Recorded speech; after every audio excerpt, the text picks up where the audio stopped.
ញោមប្រកាសសូមក្រាបថ្វាយបង្គំប្រកាសចាស់គ្រប់ព្រះអង្គ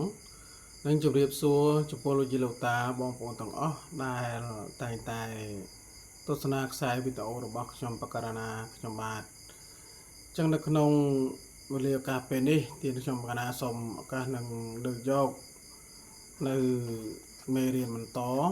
នៅក្នុងប្រជុំកងធរថ្នាក់ត្រីពួក3ណាចូលដល់មេរៀនបន្តនិយាយអំពីសុចរិតណាសុចរិតព្រោះថាការពីថ្ងៃមុនយើងបានសិក្សាអំពីទុច្ចរិតឥឡូវនិយាយពីសុចរិតម្ដងណាអញ្ចឹងសុចរិតណាសុចរិតនេះគឺមាន3យ៉ាងណាសុចរិតនេះគឺមាន3យ៉ាងណាមានកាយសុចរិត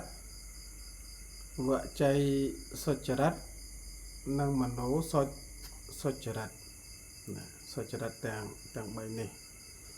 ចឹងកាយសុចរិតនេះក៏មាន3ដូចគ្នាដែរណាកាយសុចរិតនេះគឺមាន3ណាទី1គឺមិនសម្លាប់ទី2មិនលួចទី3មិនប្រព្រឹត្តខុសនៅក្នុងកាមណាហ្នឹងគឺសុចរិតចុះវចីសុចរិតវិញវចីសុចរិតនេះក៏មាន4ដែរវចីសុចរិតនេះមាន4ដែរទី1ហ្នឹងគឺមិនញុះញង់ណាមិនសំទោសមិននិយាយកុហកណាមិននិយាយកុហកទី2មិននិយាយញុះញង់ទី3មិននិយាយចាក់ដោតទី4មិននិយាយពាក្យឥតប្រយោជន៍ណាមិននិយាយពាក្យឥតប្រយោជន៍ណាហ្នឹងគឺវចី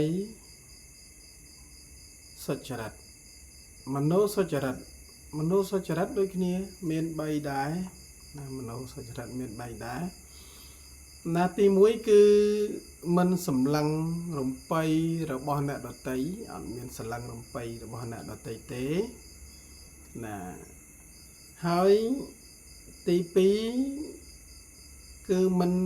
ចងចិត្តបន្ទុះស្រាយនឹងអ្នកដទៃដែរណាទី2ទី3គឺមើលឃើញត្រូវទៅតាមគន្លងធម៌ណាហ្នឹងគឺណា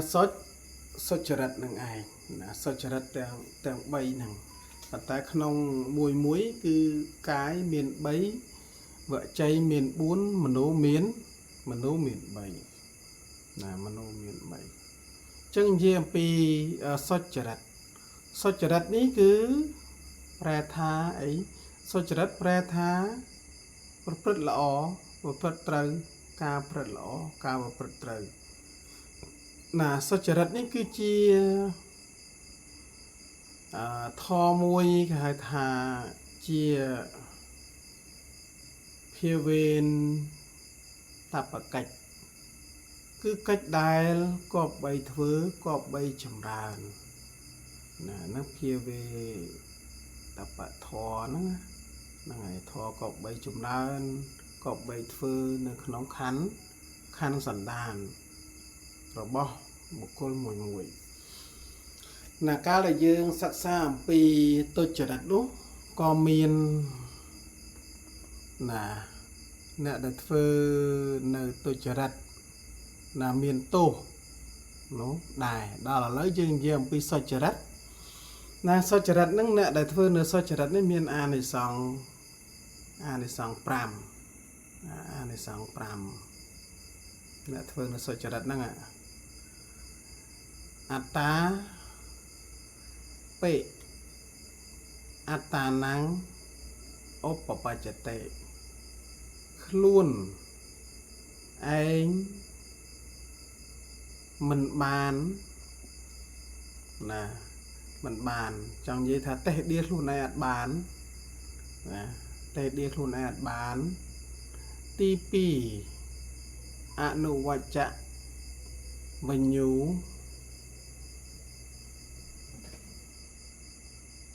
បមាំងសន្តិ អ្នកប្រាជ្ញទាំងឡាយរមែងសសាអ្នកប្រាជ្ញទាំងឡាយរមែងសរសើរអ្នកដែលប្រព្រឹត្តនៅសុចរិតហ្នឹងកល្យាណោកតិសត្វទូអភុកច្ចតិកិត្តស័ព្ទណាពីរោះរមែងផ្សាយគ្រប់ទិសណាផ្សាយគ្រប់ទិសចំពោះអ្នកប្រព្រឹត្តនៅទុច្ច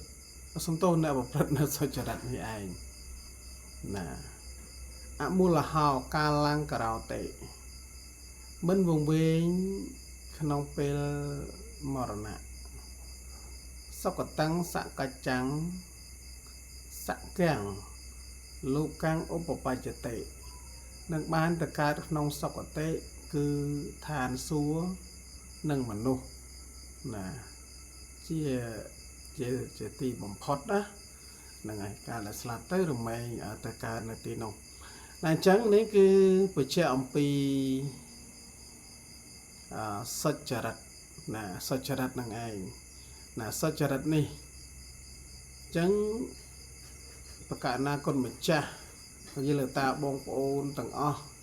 យកគូគ្នា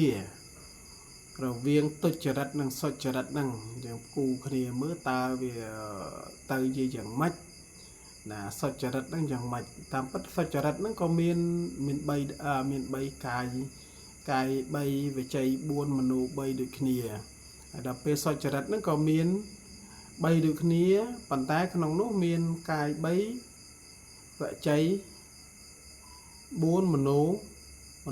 ញ្ចឹងមានដូចគ្នាណាមានដូចគ្នាទៅវិញទៅមកនឹងឯងអញ្ចឹងប៉ុន្តែគ្រាន់តែសុចរិតនេះគឺអ្នកដតីណាតែងតែពោលសរសើរណាតែងតែពោលសរសើរនៅបុគ្គលអ្នកប្រព្រឹត្តនៅសុចរិតនេះណាអ្នកប្រព្រឹត្តនៅសុចរិតហ្នឹងព្រោះថាអ្នកដែលប្រព្រឹត្តនៅសុចរិតនេះទៅទីណាកន្លែងណាក៏ជាទីស្រឡាញ់ពេញចិត្តរបស់មនុស្សដតីណាមិនថាមនុស្សមិនថាសត្វទេសំទោសមិនថាមនុស្សមិនថាទេវតាទេកាលណាដែលបុគ្គលណាដែលប្រព្រឹត្តល្អហើយនោះសម្រាប់មនុស្ស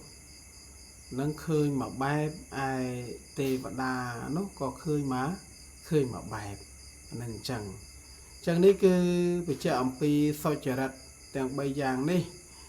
ណាមកប៉ុណ្ណេះហើយយើងនឹងបញ្ចប់ហើយមួយទៀតបន្ទាប់ពីសុចរិត3យ៉ាងនេះទៅយើងនឹងសិក្សាអំពីអកុសលមូលណា3យ៉ាងបន្តទៀតប៉ុន្តែនេះយើងចាំដល់មេរៀនក្រោយបន្តទៅទៀតណាអញ្ចឹងប៉ុណ្ណេះក៏សូមអរគុណនិងសូមអរគុណហើយរាល់កំហុសខុសឆ្គងយ៉ាងណាក៏សូមកាន់តែនឹងអភ័យទោសណាសូម